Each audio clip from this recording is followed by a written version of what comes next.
First of all, let me say thank you for choosing to find out about fostering with us. My name's Maria, and it's my job to help you find out what's involved. So let me tell you a little bit more about myself. I've been working for Oxfordshire County Council now for a number of years, and the main aim of my job is to help recruit foster carers. But before this, I was a foster carer myself. I had wanted to foster for a long time, but it was about finding the right time for both me and my family. But due to a change in my personal circumstances and an offer of this job, I am no longer able to foster. But as you can imagine, fostering remains a big part of my life. Here in Oxfordshire, we have over 300 foster carers, but we need more foster families so we can place children locally to the things that they care about, the things that are important to them, like their schools, their family and their friends. I hope that after watching this, you are better informed and you are more able and ready to take the next steps to becoming a foster carer. Children come from all different backgrounds, and we aim to recruit foster carers that come from different backgrounds too. These children have had a difficult start, and that means that they may have behavioural and emotional difficulties. There are many reasons why children need to be fostered. Sometimes they've been abused or neglected, and their parents might have drug or alcohol dependency, which means that they've neglected the children because they're putting their own needs first.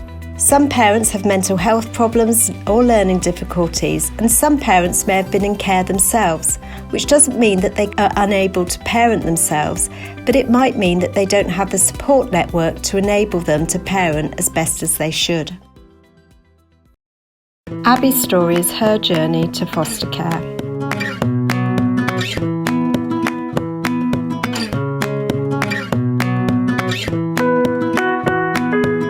Hi, I'm Abby, and I'm going to tell you a little bit about my life. I'm in year 7 at school, and my favourite subject is art. At the weekends I like playing games online and walking the dog with my family. Life is pretty normal, but it wasn't always like this.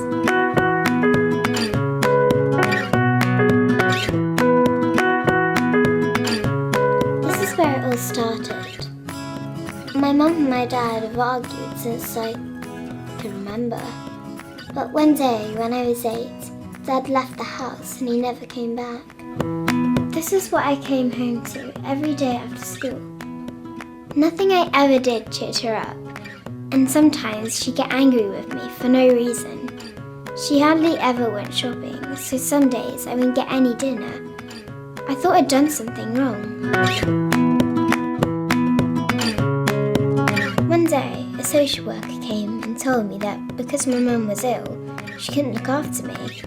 I didn't know what was going to happen, and I was worried about my mum too. I ended up here at an emergency foster placement. It was only for a few weeks while everyone talked about what was going to happen to me, but it felt longer. But all I wanted was to have my mum and dad back together so we could live as a family again. I knew that wasn't going to happen though. I didn't make any friends there, and I wasn't doing very well at school because I couldn't concentrate on what I was doing. One day I was given this photo and told I was now going to live with these people. I wasn't allowed to live with my mum's again, but I do still see her now. I was really scared. I didn't know who these new people were, so how could I trust them? It took a while for them to persuade me to go inside, because I was worried this new family would let me down just like Mum and Dad. Eventually, I went inside and had some dinner. The family were actually really nice, and although it was hard at first, I began to settle in there. I've been with my foster mum and dad for 3 years now, and life is really different to how it was before. I'm less shy now because I feel more at home here, and it's really nice to be part of a family again. We're no different from any other family really. We have arguments sometimes, but this family is different from my old one because I know no one is going to walk out like my dad did. When I grow up, I definitely want to be a foster parent too, so I could give other children the same chance I've had to be part of a real family. I asked my foster mum why she wanted to foster me, and she said At first, she was worried how we would get on, but when she saw me smile for the first time, she just knew it would all be alright. If you think fostering is something you would like to do, just go for it.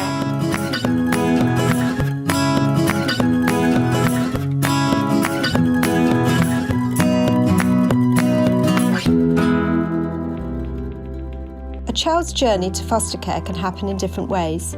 Usually, we are working with the family, a decision is made that the child should go to foster carers, whilst we continue to work with the family with the aim for the child to go home. But sometimes the child can come to us in an emergency situation.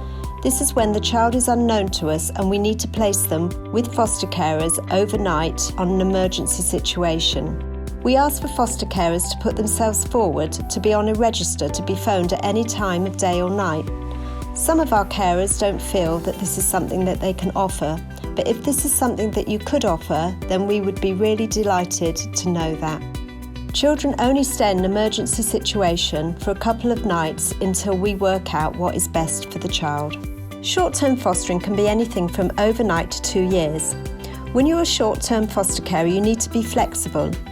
Quite often, we need to extend the length of time that the child is staying with you. For instance, at first we might say to you that the child is only going to stay for a few months whilst we're working with the family with the aim to get the child home. But this work might take longer than we think, and then we might come back to you and say, actually, can you keep the child for a bit longer? So we need you to be flexible and understanding to the needs of the child, because obviously we don't want to move children. Sometimes it's not possible for a child to go home to their family, so in that situation we would look at finding someone in the wider family to look after the child. So maybe a granny or an auntie or an uncle. But sometimes that's not possible, so then we look at permanency through fostering. So long-term fostering is for children ages 8 and upwards, but sometimes they might not come into foster care until they're older, so they could be, say, 14, and they may live with you for a few years. It's a really important time for preparing a young person to have the skills that they need to live to be independent. So it could be things like teaching them how to manage their money, things like cooking, keeping the house clean, things that you would teach your own children to do when they left home. But it's really important that these young people are also taught to be able to form strong and trusting attachments. It's really important that our young people can move on in life, to be independent and to be able to have relationships with other people. It's hard for them to form these strong and trusting attachments because in the past people have let them down. It's also really important that when we can, we keep siblings together in this long-term situation, but that's not always possible. And if that's the case, then we will do everything we can to keep our siblings in touch with each other. For some people, they can't commit to fostering on a full-time basis, but they may be able to offer relief care. That was my situation. I was a single mum, 3 children, and I was working full-time. So I couldn't foster during the week, but I could foster at weekends. Fostering was something that I'd been wanting to do for a very long time, so this fitted in perfectly with what I could offer. It's about offering breaks and support to families when they're in times of crisis. It's about offering regular overnight stays 1 weekend a month, and it gives stability and security for those families and also for the children that come and stay with you. Short breaks are similar to relief care in the fact that it's looking after a child at the weekend. This is offered to children with disabilities. It's about giving a child the opportunity to have a new experience, to build their confidence to do something different that they wouldn't maybe do with their own family. And it's also about giving that family a break for them to be able to do something that perhaps we take for granted, like just going and getting our hair cut. You don't need experience of working with children with disabilities to be a short break carer. You're matched with a family and you get to know the child and you get to know the child's needs. The relationship takes a while to build up until you can have the child overnight, because understandably the parents need to have the confidence that you'll be able to look after their child. We help you with the skills and the knowledge that you'll need until your confidence and their confidence grows, and then you begin to be able to have the child just a couple of hours at first until you're ready and they're ready for you to have an overnight stay. There are other opportunities of working with children with disabilities. We need foster carers who can offer all types of foster care for these children. We also are partnered with Bernardo, so we can provide you with all the additional support that you might need. As I said, it's not necessary for you to have experience because we can give you all the training and knowledge and skills that you would need. As well as disability foster care, there are other types of specialist fostering. Oxfordshire Treatment Foster Care is offered to children ages 3 to 11. It's a therapeutic type of fostering. The child is placed with the foster carer for up to 10 months, and the foster carer becomes part of the therapeutic team. It's preparing a child to move on to their more permanent placement, whether that's to go back home, to be adopted, or to be placed with foster carers on a long-term basis. Parent and baby care is also a specialist type of fostering. This is offered when a young parent, maybe a mum or a dad, has a baby and is unable to live with them independently. Parent and baby fostering is when a parent with their baby moves in with foster carers for a period of 12 weeks. The role of the foster carer is very much to help teach the skills that the parent needs to be able to successfully parent their baby. At the same time, an assessment is taking place to make the decision as to whether that parent and baby will be able to move on to live independently. The foster carer is part of that decision. Family time, also known as contact, happens in all fostering situations.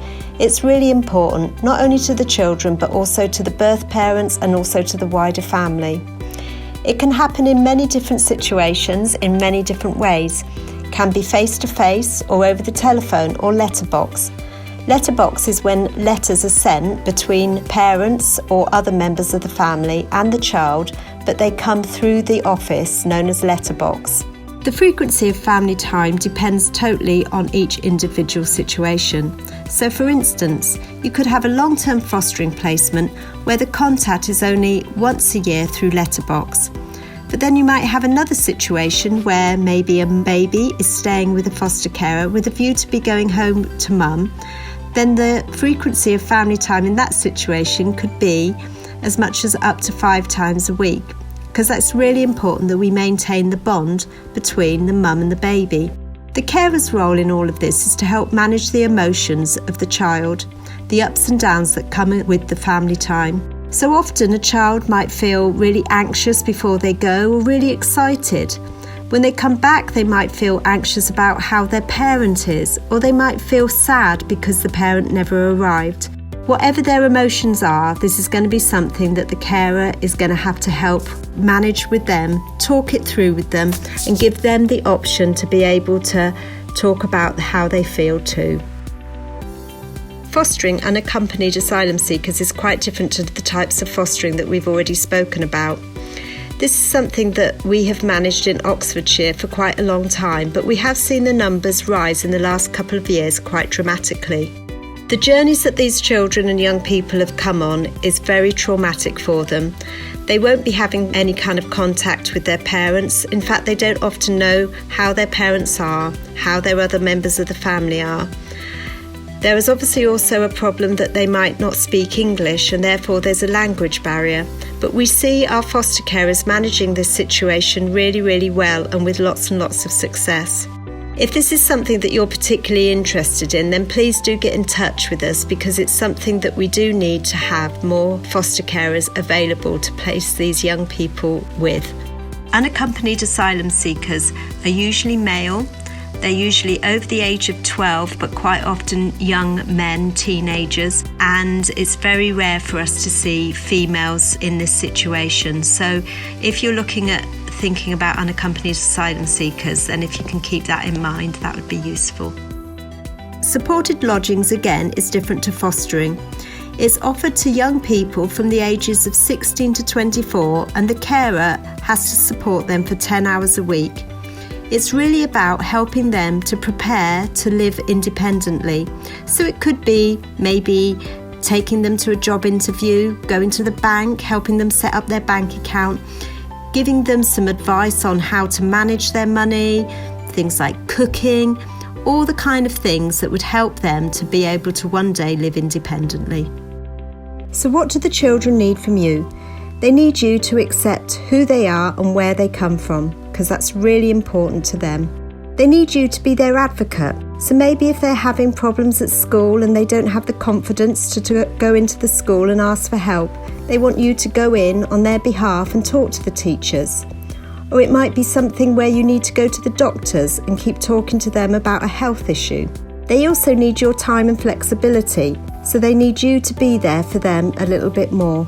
And you can be from any background to be a foster carer, because what's in your background is what's made you the person that you are, and that's what makes you a good foster carer. So what do you need then? We want our children to reach their full potential, whatever that is. So we want foster carers to open up windows of opportunity for them, to listen to their dreams and to help them follow those dreams. We need you to have patience, tolerance and motivation. Motivation so when things get tough, you keep going, and you'll have to have a sense of humour too. You also need to be fit and healthy with lots of energy.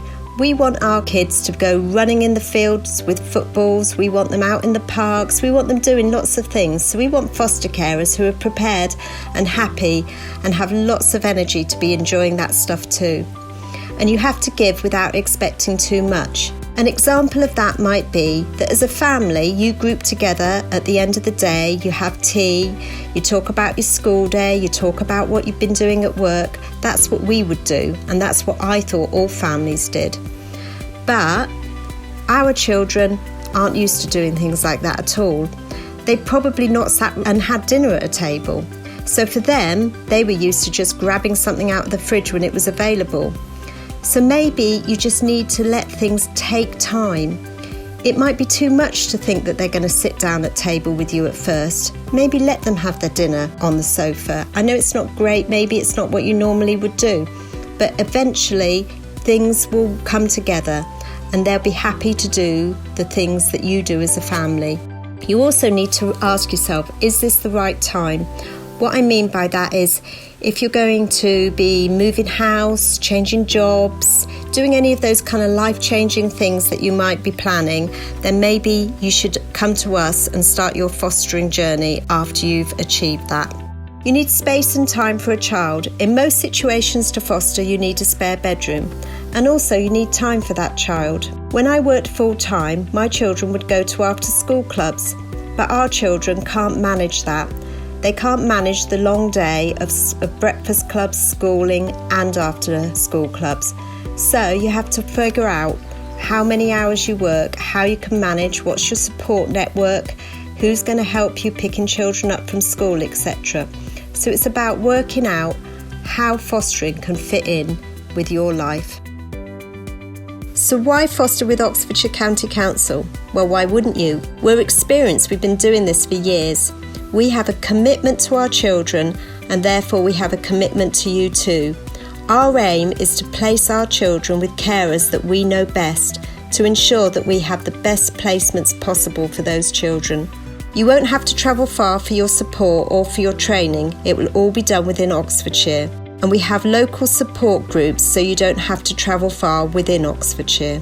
We have over 300 foster carers in Oxfordshire, and you'll be working amongst that support network. You'll be working within your local community caring for local children, and when we ask our carers, why did you choose Oxfordshire? That's why they said they chose us. So what can we do for you? We make sure that you have the support that you need. You have a supervising social worker who is there to be your link into the fostering service, who comes and does regular visits with you and makes sure that you have the training and support that you need. The child has a social worker too, and there's 2 social workers and yourself work together to ensure that you give the best possible placement for that child. There are regular support groups in different parts of the county that you'll be invited to attend, and also there's an out-of-hours number that you can ring if you need support. For instance, if you were looking after a child, maybe a teenager 15 years old, and she wants to go out on a Friday evening, and you say to be home at 10 but she doesn't come home, then there's a number that you can ring and you can get help and advice as to what to do. You won't be out of pocket when you foster. There's an allowance that covers the cost of having a child, and also you'll be paid a fee element on top of that. That fee is paid linked to your skills, and the more experience and skills that you gain, then you can go up and you can get an increased fee. There's also other payments, for instance allowances for birthday and Christmas and an activity allowance too. There are many other benefits that we access for foster carers, and that's to ensure that foster families get lots of opportunities to do fun things together. You'll also be asked to do training courses. There are training courses like first aid, safeguarding and manual handling if you're working with children with disabilities that you must complete. There are other training too that we will ask you to do that helps you become the best foster carer that you can be. There's tons of other support out there for you too. The OFCA is an association set up by foster carers to be the voice of foster carers, to be the link to the fostering service, and also to support you. But most importantly, they run and fund lots of different activities and events for children, both foster children and birth children. It's really important that we recognise everything that birth children do by being part of a foster family. Carer coordinators are experienced foster carers that are there to support you through your journey to become a foster carer and afterwards. They facilitate support groups, and there are different support groups held across the county, so you don't have to travel too far to get to one. The carer coordinators are also there at the end of a telephone, so you can ask them any questions that you may have. You're working within a local fostering community, and it's really important that you recognise this and take every opportunity to get support from other carers when you need it. There are social activities that we hold on an annual basis, for instance the picnic. The picnic is there for you to go as a foster family with your birth children too, so you can have some fun together and meet other carers. There are also other professionals involved, for instance the virtual school who are there to help you with educational needs, and the attached teams, that is a team of psychologists that can help both the child understand their emotions but also help a foster carer to understand those child's emotions. So what's the process to become a foster carer? First of all, you need to tell us a little bit more about yourself. You can do this over the phone by speaking to our inquiry officer. She'll ask you a few questions, and it's an opportunity for you to ask her questions. And then if you both decide if this is the right time, we'll invite you to have an initial home visit. That's when a social worker comes around your house for about an hour, maybe an hour and a half, and gets to know a little bit more about you, your motivations to foster, and also gives you the chance to ask lots more questions. If then you both decide that this is the right time to put an application in, you'll start your home study assessment. Also at the same time, we'll invite you to do some preparation training, and then when all of that's done, you'll go to panel where you'll be approved to be a foster carer. The home study assessment takes between 4 and 6 months, and there's between 6 and 8 visits from the social worker to your house. It's a joint piece of work between the social worker and yourselves. Lots of people are worried about the assessment. They think that it's going to be intrusive and might feel uncomfortable. They think we're going to ask lots and lots of questions, and we do have to. We have to do this because we have to ensure that we really get to know you.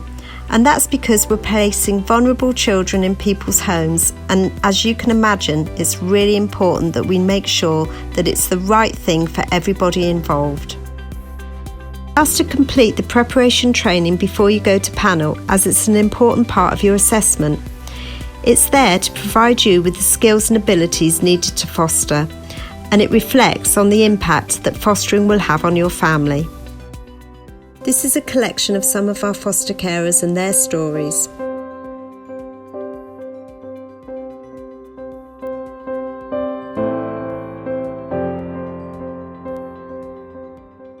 You're not going to save the world, because you're not. You're going to change someone's life. The only difficulty is remembering all their birthdays. I wasn't really sure whether you could be a foster carer if you were, a single person. Turns out you can. If you've got space, don't hesitate, because you will get the support, you will get the help that you need in order to help them get along. The assessment process it's a little bit like a series of interviews, which might sound a bit formal, but you'll be assigned a social worker who will come round to your house, and you'll spend time together kind of exploring, exploring about fostering, so we want to kind of get to know all about you really. So we will perhaps come and see you 5 or 6 times, and each time we'll kind of let you know what we're going to be chatting about beforehand. Often people might find it quite intrusive, but it's really important that we do a really robust and thorough assessment. You know, we're placing looked after children with carers, so we need to know as much as we can about their background and what's kind of made them want to foster, so that we can really understand their strengths and their skills, so we can best place the child with them, so we give the placement the best chance of success. I think we have a really wide range of carers. So, you know, we have single carers, we have same-sex couples, we have families who are fostering with grown-up children or their own younger biological children. We've got people who work full-time who are offering care. We've got people who perhaps one person is at home. Everybody wants to provide care for the child, and that's what they all have in common. My name's Laura, I'm a single mum and I've been fostering for 7 years.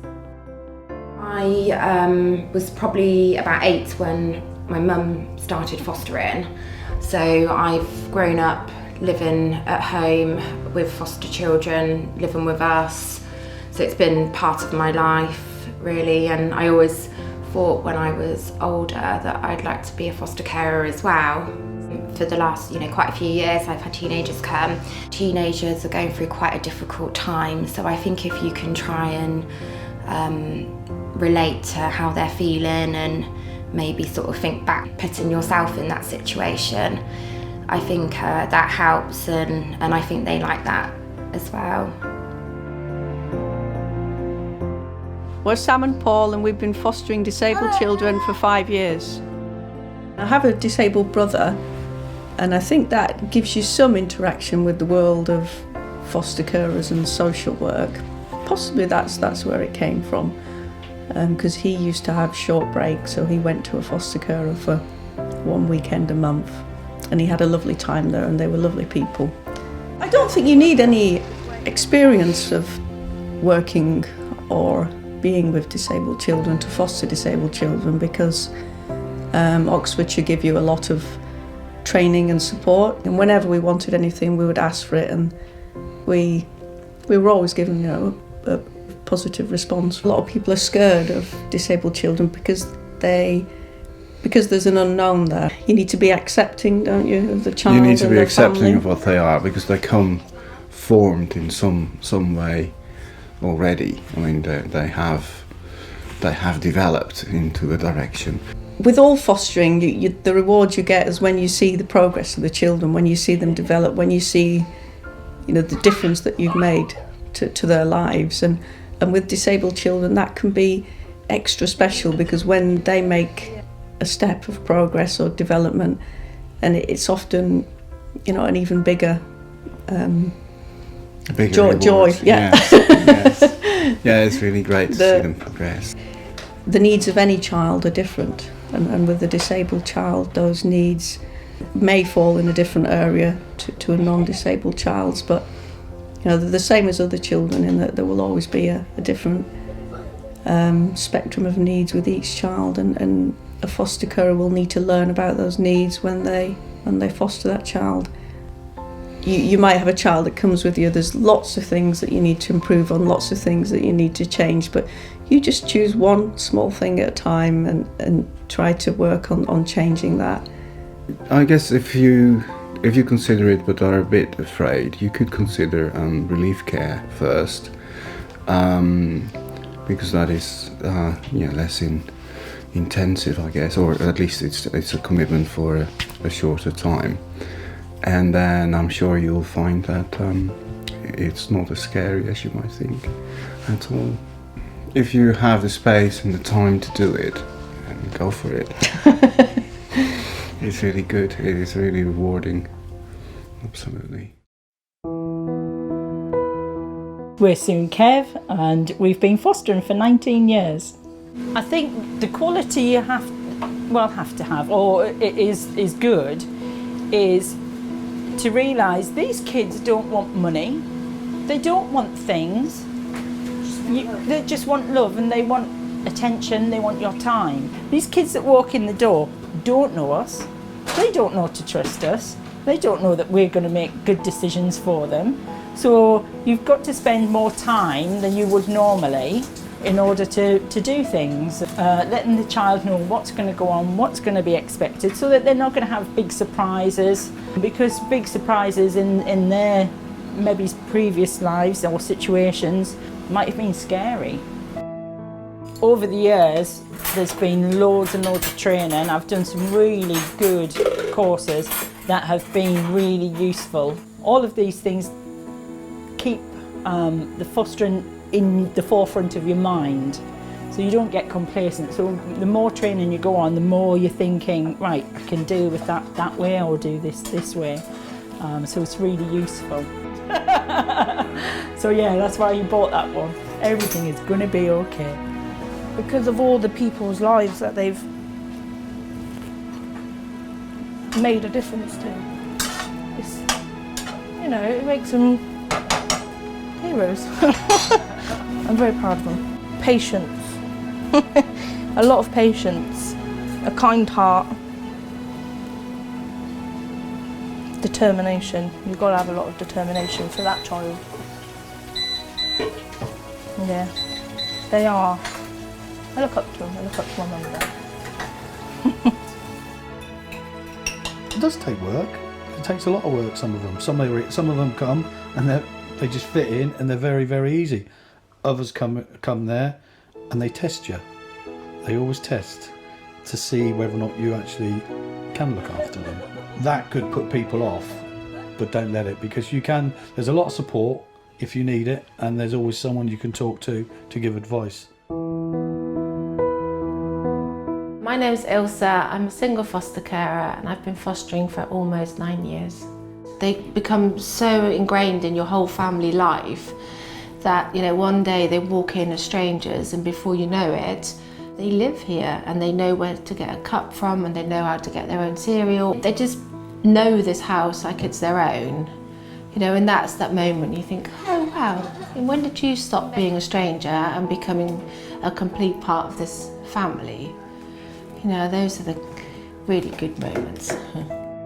You have to be open, I think, and really be able to just give everything, give all you've got. And you have to be very patient, extremely patient, and fun. We have a lot of fun in this house.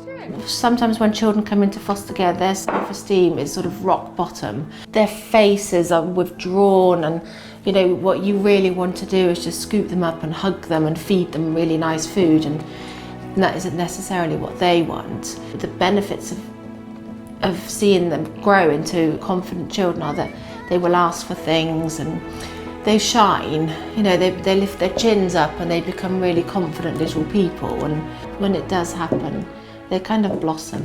Those are the moments when you think, wow, we are doing a really good job. When foster children first arrive, the way to make them feel welcome to your home, you might play games with them so they slowly feel more welcome. If they're shy, just make them laugh. It always works. Good thing about having other foster children in the family is that if they're feeling sad about things, you can relate to them and comfort them and say that it's not all bad. Better things come your way and stuff.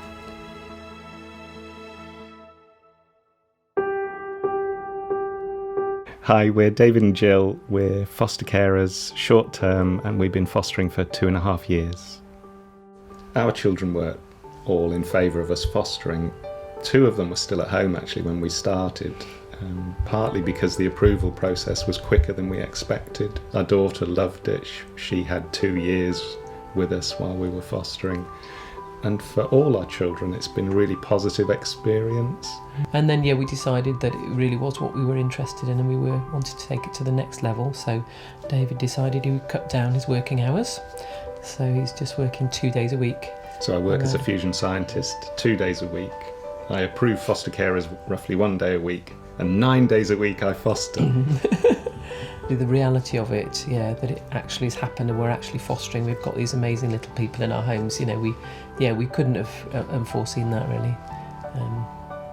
Just exciting times, and each day is new and exciting, if a little tiring at times. For us, it's been such an amazing experience. So if it's something that you feel, you would be right for you, then I would go for it. And actually, we found out when we did the training course that there was a whole range of people in a whole range of different situations, and all of them were able to think about fostering, whether they've got a big house or a small house, already got a large family or no family, single parents, couples. I would just say go for it, really. We're Mavis and Neil. We've been fostering for 3 years now. We've got 3 children, and we have a young unaccompanied minor with us who is 15 years old. He's been with us for about 2 months now. He came over from South Sudan. Quite traumatic, really, the journey for him. He's doing well. He's wanting to learn the language and get on with his life. He calls me mum, bless him. He says I remind him of his mum. So I'm really pleased that he's pleased, and hopefully we can offer him what he needs to actually grow up into, a terrific young man.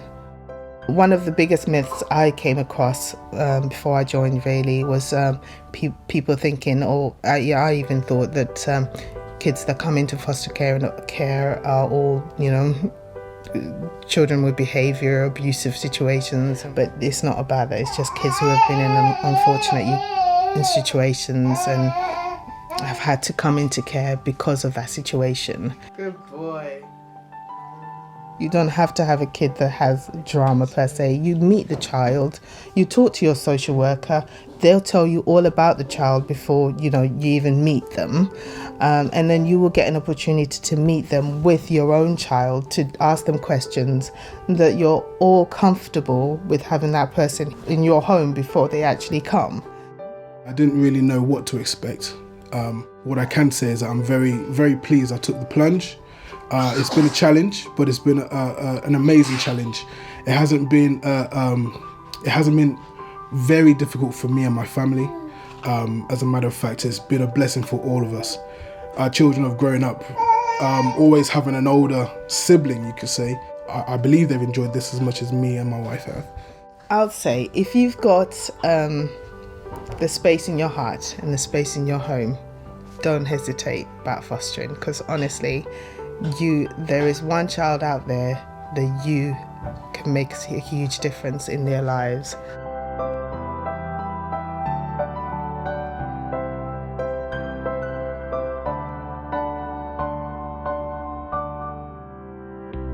A lot of people rule themselves out of fostering because they think that they can't do it. Maybe because you're single or because you think you're too old, but that's probably honestly not the case. You don't have to be a certain age to foster. You can be single, you can be married, you can be in a same-sex couple. We want to hear from you, whatever your situation is, and then we can talk to you about what fostering opportunities could fit in your life. I hope you've enjoyed our fostering information meeting. I expect you've got lots of things to think about, and we're here ready for you to ask any questions that you have or to take the next steps to become a foster carer. You could be that person that changes a child's life. Just having a caring adult in their lives makes a huge difference. It changes how they see themselves and how they see their future.